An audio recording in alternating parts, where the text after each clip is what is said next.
To fund their studies, तो they will go into this field.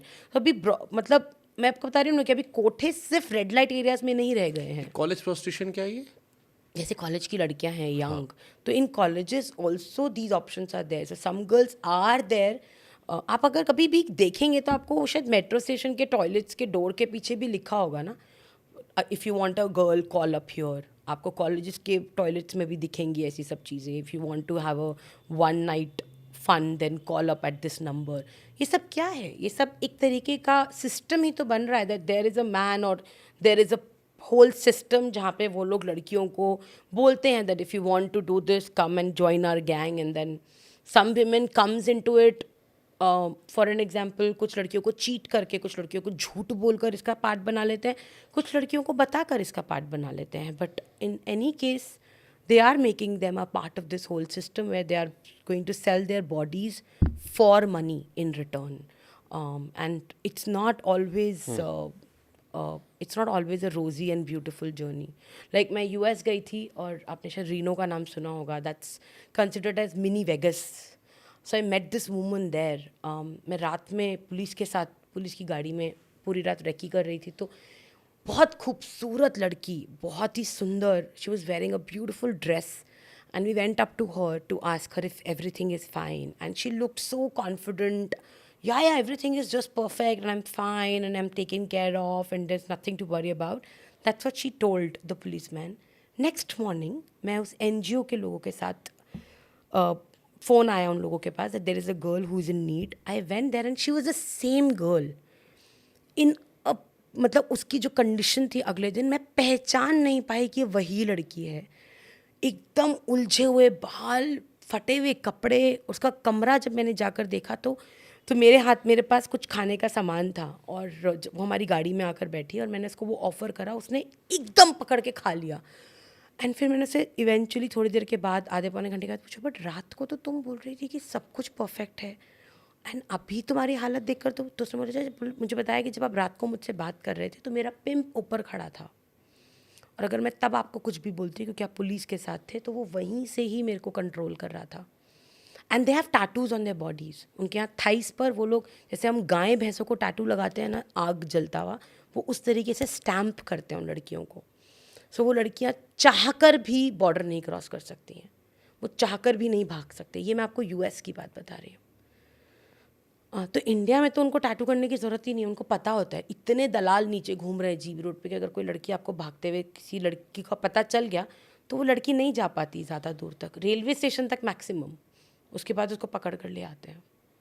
ये railway stand, bus stand, हर public place पे होंगे ये? बिल्कुल, ये हर जगह है.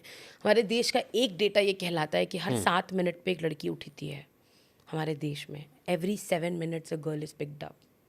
जितनी देर में हमारा पॉडकास्ट चल रहा है उतनी देर में शायद ऑलमोस्ट 7 लड़कियां उठ चुकी होंगी अलग अलग शहरों से और ट्रैफिक्ड हो चुकी होंगी.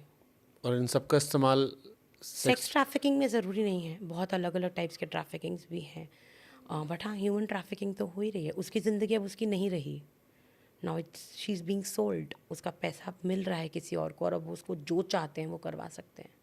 सपोज मान लो कोई बच्ची आपको देख रही हो और वो इसमें फंस गई हो. मोबाइल आज सभी के पास है, हो सकता है कोई शायद आपको सुने, हिम्मत आए. इस प्रोसेस में इन्वॉल्व होने के बाद कैसे निकल सकते हैं, या ये ऐसा दलदल है जहाँ फंस गए तो फिर निकल नहीं सकते? एक्चुअली ऐसा, जैसे हमारी खुद की ही एक बच्ची है और वो बेड़िया कम्युनिटी से ही है. तो हमने उसको, हमारी लाइफ में आ गई थी जब वो 8 साल की थी. तो जब वो 11 साल की हुई तब तक उसको ये सब बातें पता थी. So awareness is a very big, I would say it's a blessing. तो जब वो 11 साल की हुई और उसको उसके गांव लेकर गए, उसको बोला गया धंधा करेगी या शादी करेगी, तो उसने बोला मुझे तो पढ़ना है. सो उन्होंने बोला ये ऑप्शन नहीं है. तो she called me and she said मुझे यहाँ से निकालो, मुझे नहीं पता कैसे. अब हमें उसके गांव का कुछ नहीं मालूम है, बट ये मालूम था कि चाहे कुछ भी हो जाए इन दोनों बहनों को निकालना है.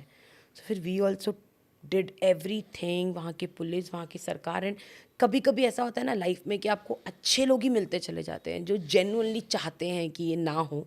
तो हमें भी ऐसे ही लोग मिलते चले गए. एंड वो लड़की बहुत स्ट्रांग थी. उसने अपनी लोकेशन, अपने फ़ोन को बार बार अपनी मम्मी से चोरी छिपे फ़ोन करती थी, हमें मैसेजेस कर देती थी, अब मैं यहाँ हूँ, अब मैं यहाँ हूँ। हमने उसका फ़ोन टैप करवा दिया तो हमें पता चलता रहा उनकी लोकेशन कहाँ पर है।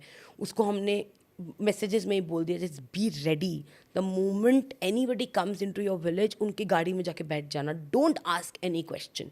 तो ये सब कुछ उस बच्ची ने बहुत स्मार्टली करा and she was out. There was another girl जो जीबी रोड पर इसी तरीके से आई थी, पढ़ी लिखी लड़की थी, and she also took some customers phone, और उसने फ़ोन कर दिया। और उसके पापा काफ़ी रिच एलीट, मतलब काफ़ी रिच लोग थे वो लोग।